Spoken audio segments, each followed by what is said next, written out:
The diner smelled like burnt coffee and broken dreams at 6 a.m., but Sophie Chen had learned to love it anyway.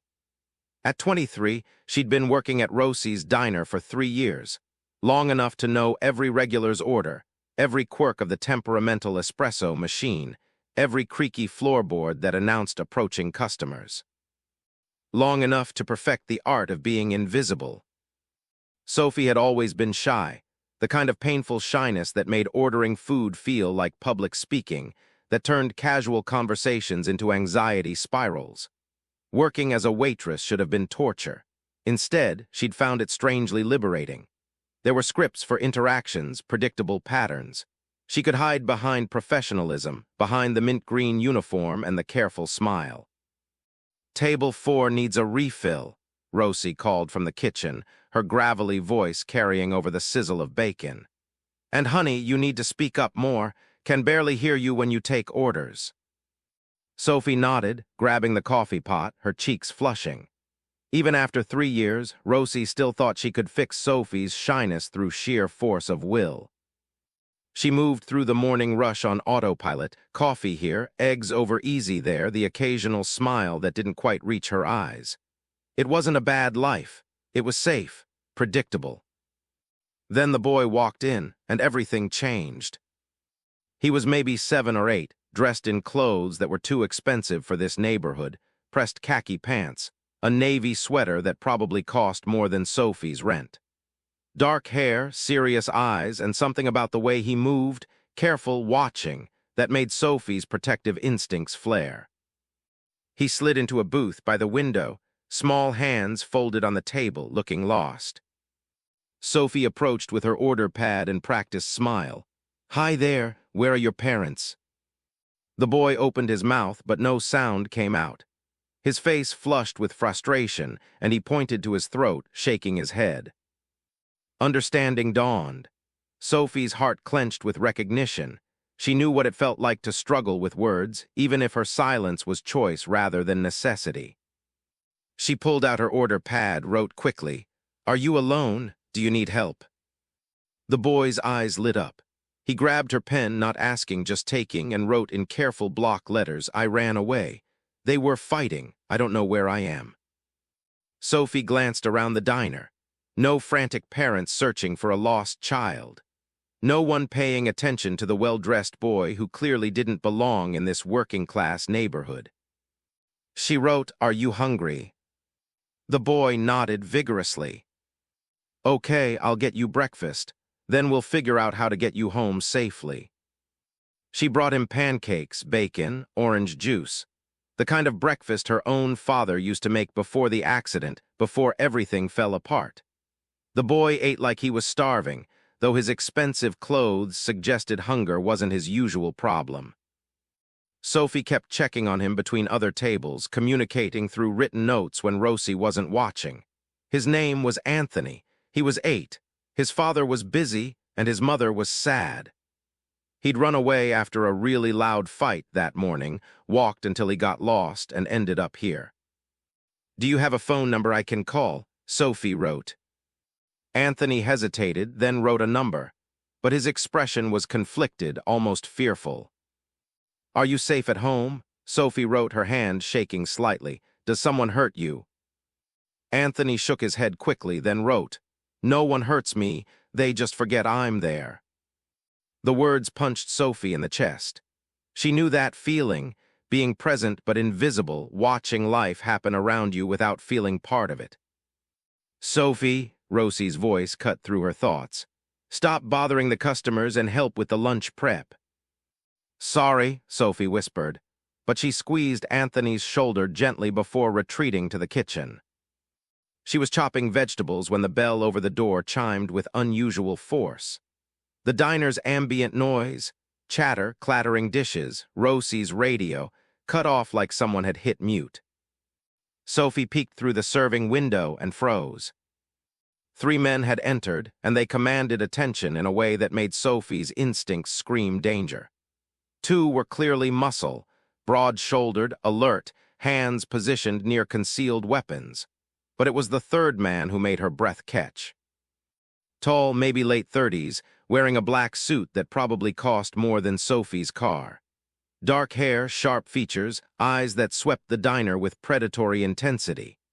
Handsome in a way that was almost threatening, too perfect, too controlled, like a blade disguised as art.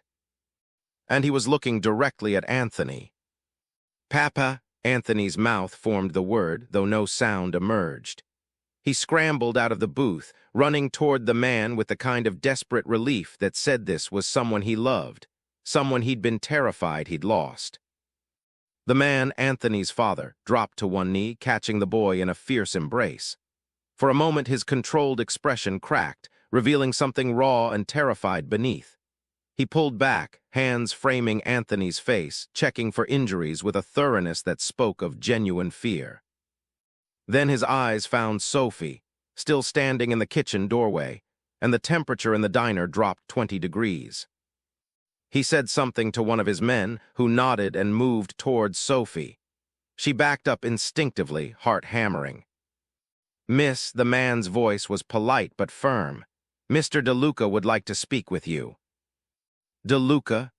The name ricocheted through Sophie's mind, connecting with whispered stories, with rumors about the Italian family that controlled the waterfront, with the kind of power that existed in shadows.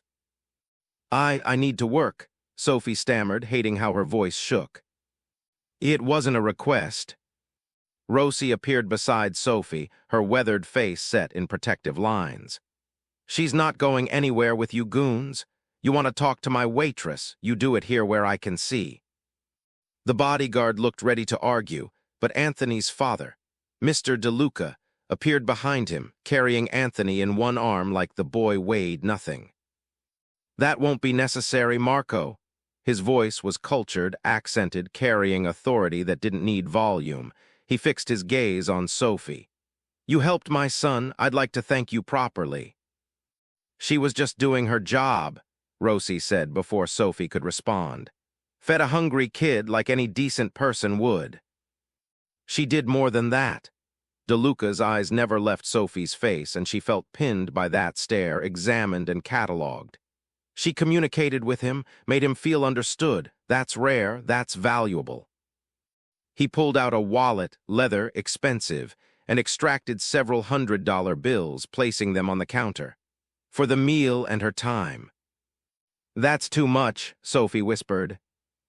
"It's not nearly enough." DeLuca's expression softened slightly as Anthony tugged on his jacket, pointing at Sophie and gesturing urgently. "My son wants me to know that you were kind when you didn't have to be, that you asked if he was safe, that you saw him when others looked past him." Anthony was gesturing more frantically now, his hands moving in what Sophie recognized as sign language. She'd taken a few classes in college before dropping out to work full-time, but retained enough to catch fragments. Nice. Helped me, like her. DeLuca's expression shifted as he watched his son, something complicated passing across his features. He said something to Anthony in Italian, soft and gentle, then looked back at Sophie. "My son rarely connects with people. He's asking me to thank you properly, which apparently means more than money." A pause. "He wants to know your name." "Sophie," she managed, her voice barely audible. "Sophie Chen." "Sophie," the way he said it, with that slight Italian inflection, made it sound like a different name entirely. "I'm Dante DeLuca. This is my son, Anthony, and you, Sophie Chen, have done something remarkable today." He was alone. I couldn't just ignore him." "Most people would have." Dante set Anthony down carefully, signing something Sophie couldn't quite follow. Anthony's face lit up, and he ran to Sophie, wrapping his arms around her waist in an enthusiastic hug. Sophie froze, unused to physical contact, unsure how to respond. Then, awkwardly, she hugged him back and felt Anthony relax against her. When he pulled away, he signed something elaborate to his father, his face eager. Dante's expression was unreadable as he watched his son, then looked at Sophie. "Anthony wants to know if you know sign language." "A little. I took classes, but I'm not fluent." "More than most people." Dante pulled a card from his jacket, held it out. "I'd like to hire you." Sophie stared at the card, heavy stock embossed lettering, a phone number. Hire me for what? Anthony needs someone who can communicate with him. Someone patient, kind, who sees him as a person rather than a limitation. His current caretaker is adequate for physical needs but lacks the empathy required. I'm willing to pay substantially more than you make here. I'm not a nanny, I'm just a waitress. You're someone my son connected with in 10 minutes. That's rarer than you think. Dante's voice was firm but not unkind. Consider it. The number on that card reaches me directly. Call any time. He signed something to Anthony, who looked disappointed but nodded. Then Dante scooped his son up again, and the three men left as dramatically as they'd arrived, leaving the diner in stunned silence. Sophie stood frozen, the business card burning in her hand, Rosie staring at her with wide eyes. "Did that just happen?" Rosie asked. "I think so." "Honey, do you know who that was? Dante DeLuca runs half this city. His family is," she lowered her voice, "connected, if you know what I mean." Sophie knew. Everyone in the neighborhood knew the DeLuca name, knew to be respectful when their cars drove past, knew that you didn't ask questions about their business. "He wants to hire me," Sophie said, still processing. "And you're going to say no, right? Because working for the mob is a terrible idea." Sophie looked at the card, then at the money on the counter, more than she made in a week. She thought about Anthony's serious eyes, his careful gestures, the way he'd relaxed when someone finally understood him. She thought about her own life, safe, predictable, lonely. She thought about being invisible, forgotten, watching the world happen around her. "I don't know," she whispered. "I honestly don't know." Sophie didn't call for 3 days. The business card sat on her nightstand, a constant presence that made her heart race every time she looked at it. She Googled Dante DeLuca, found surprisingly little. A few mentions in business articles, photos from charity galas, carefully curated information that revealed nothing. She asked around the neighborhood, heard whispered stories. The DeLuca family controlled shipping operations, owned legitimate businesses mixed with less legitimate ones, commanded respect through a combination of fear and loyalty. Dante was the current head, took over after his father's death 5 years ago, ruthless in business, protective of family. Dangerous, that was the consistent message. Dante DeLuca was dangerous. But Sophie kept thinking about Anthony's face, about the way he'd hugged her, desperate for connection, about the loneliness in his gestures when he'd written "They forget I'm there." On the 4th day, Sophie's landlord knocked on her door with an eviction notice. Her hours at the diner had been cut. Rosie's arthritis was getting worse, business was slow, and Sophie was behind on rent. She had 2 weeks to come up with $1,200 or she'd be homeless. She stared at the notice, at her empty apartment with its second-hand furniture and drafty windows, and made a decision that was probably stupid but felt inevitable. She called the number on Dante DeLuca's card. He answered on the second ring. "Yes." "Mr. DeLuca, this is Sophie Chen from the diner." "I remember." A pause. "Have you considered my offer?" "I have, and I'd like to discuss it if the position is still available." "It is. Can you meet today? I'll send a car." "I can take the subway." "I'm sending a car, Sophie. Where are you?" She gave her address, wondering what he'd think of the rundown building in Queens. 20 minutes later, a black town car pulled up, driven by one of the men who'd been at the diner, Marco. "Miss Chen," he said, opening the door with professional courtesy. "Mr. DeLuca asked me to bring you to the estate." "Estate, not house or apartment, estate." The drive took 40 minutes, carrying Sophie out of Queens into Long Island, through neighborhoods that got progressively wealthier. Marco was silent but not unfriendly, occasionally meeting her eyes in the rearview mirror with something that might have been sympathy. The DeLuca estate was hidden behind high walls and iron gates, the house itself a sprawling Italian villa that looked transplanted from Tuscany. Manicured gardens, A fountain in the circular driveway, architecture that spoke of old money and older power. Sophie felt profoundly out of place. Marco led her inside, through rooms decorated with art that was probably original, furniture that was definitely expensive, to a study lined with books where Dante De Luca waited. He looked different here, still wearing a suit but somehow more relaxed, more human. He stood when she entered, gestured to a leather chair. "Thank you for coming, Sophie. May I offer you something? Coffee, water?" "Water, please." Her voice was barely audible. Dante poured from a crystal carafe, handed her a glass, then settled into the chair across from her. "I appreciate you reconsidering. Let me explain what I'm looking for." For the next 20 minutes, he outlined the position: companion and tutor for Anthony, 5 days a week, helping him with schoolwork, social skills, sign language practice. The current caretaker would handle physical care, meals, bedtime, but Sophie would be responsible for engagement, connection, helping Anthony develop confidence despite his disability. "Anthony is a selective mute," Dante explained. "Trauma-induced, according to the specialists. He could speak once, but after his mother died 3 years ago, he stopped. The doctors say he's physically capable, but psychologically blocked. He communicates through sign language with those who know it, writing with others. Most people don't bother learning." "That must be isolating," Sophie said softly. "It is, and I'm too often absent managing business that requires my attention. I want Anthony to have someone who sees him, engages with him, helps him feel less alone." Dante's expression was vulnerable in a way that seemed practiced, like he'd learned to show this emotion because it was useful. "You did that in 10 minutes at a diner. Imagine what you could do with consistent time." "Why me specifically? There are professional nannies, speech therapists, who treat him like a problem to be solved. You treated him like a person." Dante leaned forward. "Sophie, I've watched you. After the diner, I had Marco research your background. You work hard, keep your head down, don't cause trouble.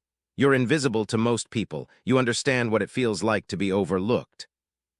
The accuracy of the assessment made Sophie's chest tighten. "You investigated me."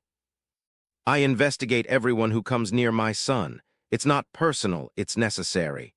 No apology in his voice. "You're clean, no criminal record, no concerning connections.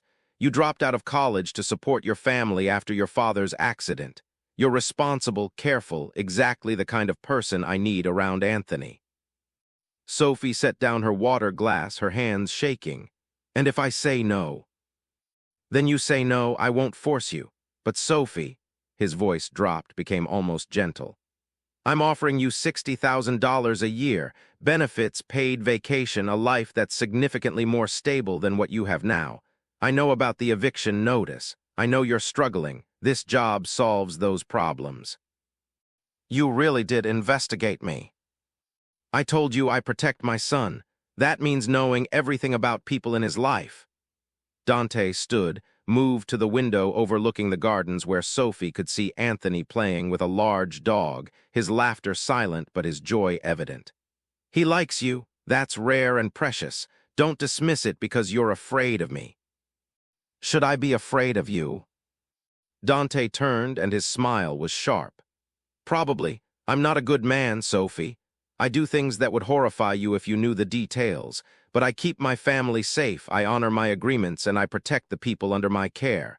Work for me and you'll be under my protection. That's worth something in this city."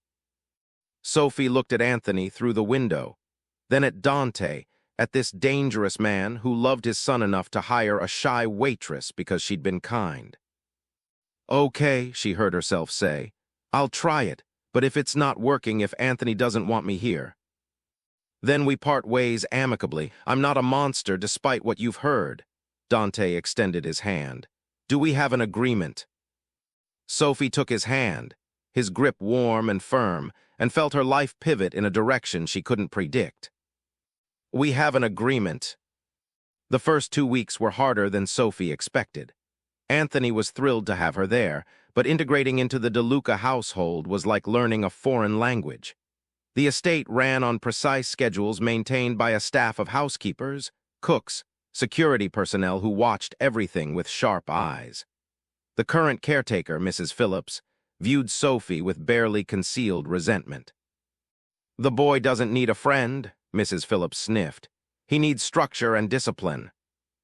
But Dante had made clear that Sophie's authority superseded Mrs. Phillips when it came to Anthony's emotional development, which created tension that permeated every interaction.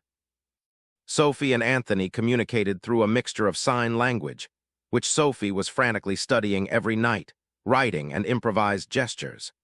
They did homework together, played games, took walks through the estate's gardens. Anthony slowly opened up, sharing through written notes and signs that he missed his mother desperately, that he worried his muteness disappointed his father, that he felt like a burden.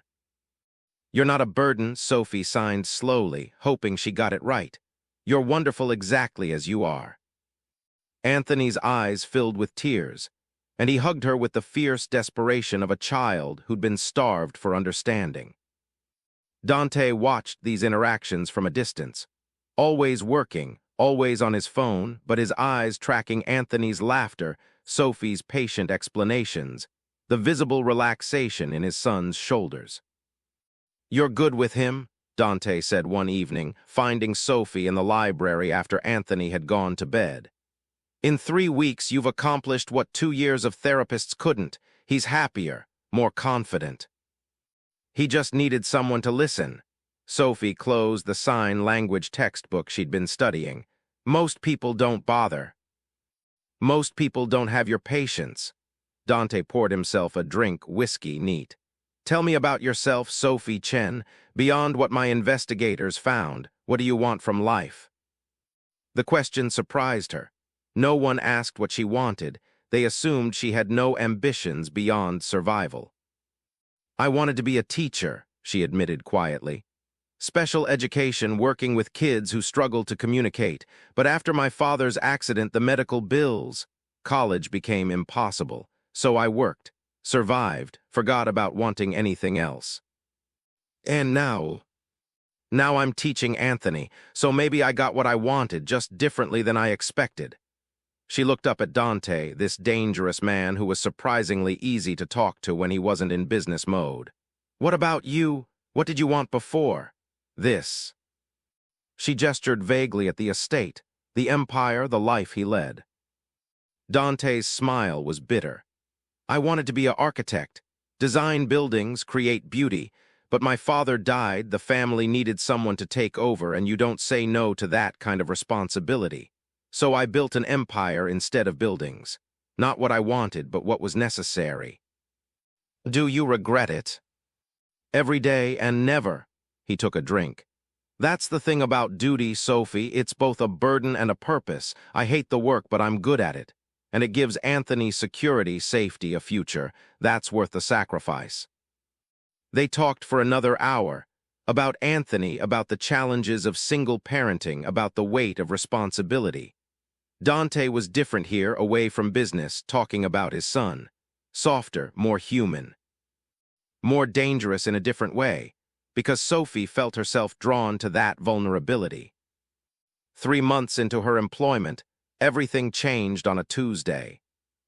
Sophie and Anthony were in the garden, practicing signs for different plants, when 3 cars roared through the gate, not the smooth arrival of Dante's usual vehicles, but aggressive, threatening.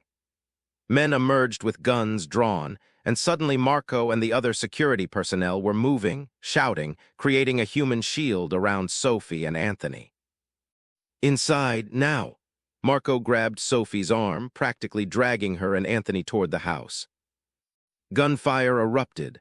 Sophie dropped, covering Anthony with her body, her heart hammering so hard she thought it might explode. Anthony's silent scream pressed against her shoulder, his small body shaking. Then Dante was there, appearing from nowhere, scooping both of them up and running for the house. More gunfire, the sickening sound of bullets hitting stone. They made it inside, Dante shoving them into a reinforced room, a panic room, Sophie realized, before disappearing back into the chaos. "Stay here," he commanded. "Marco will protect you."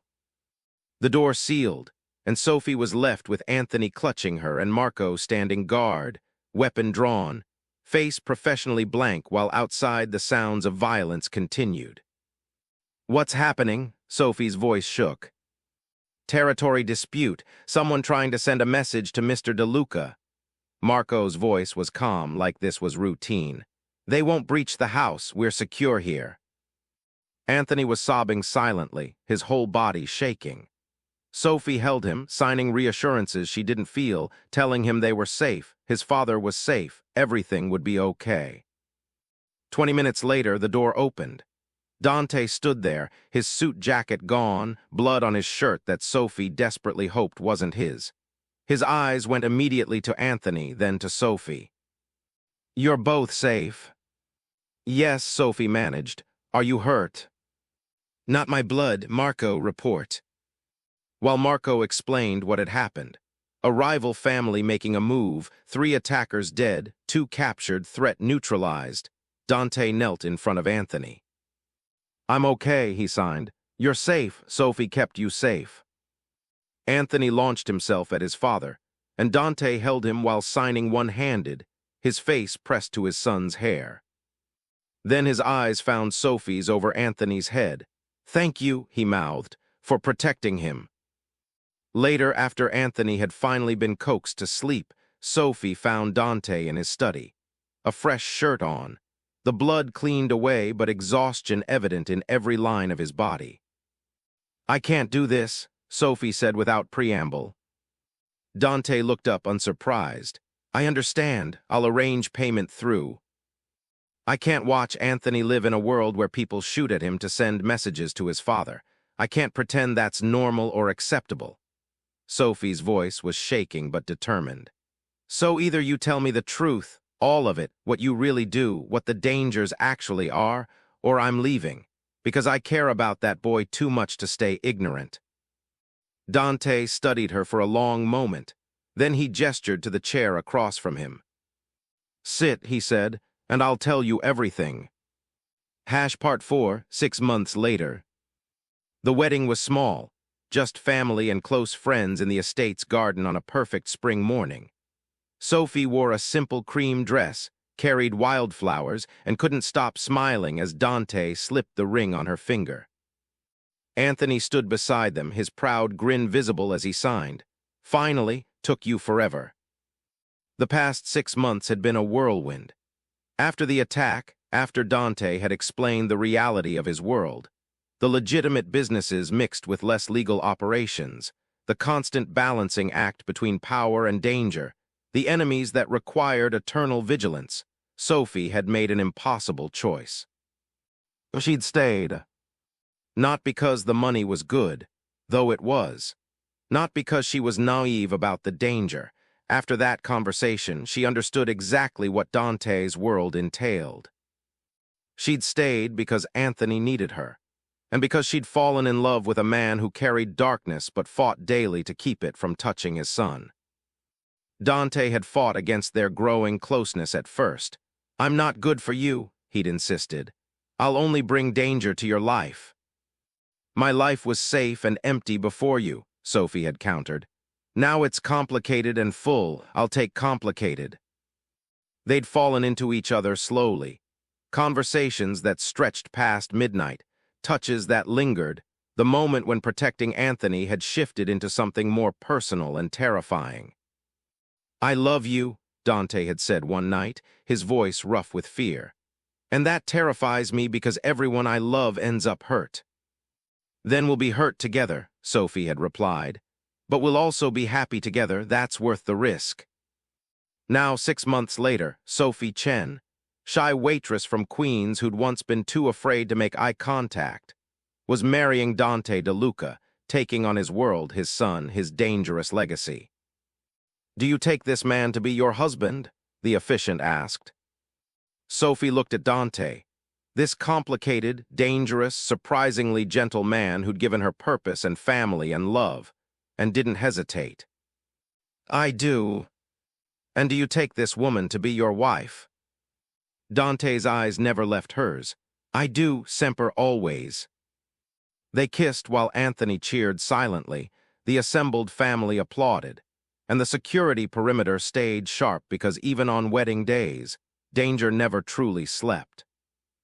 Later, during the reception, Sophie found Anthony signing excitedly to a group of Dante's business associates, telling them about the garden they'd planted together, about the books Sophie read to him, about his new mother who understood him. "He's never been this confident," Dante murmured, appearing beside Sophie with champagne. "You did that. You gave him his voice back, even if it's silent." "He gave me confidence, too. Helping him helped me."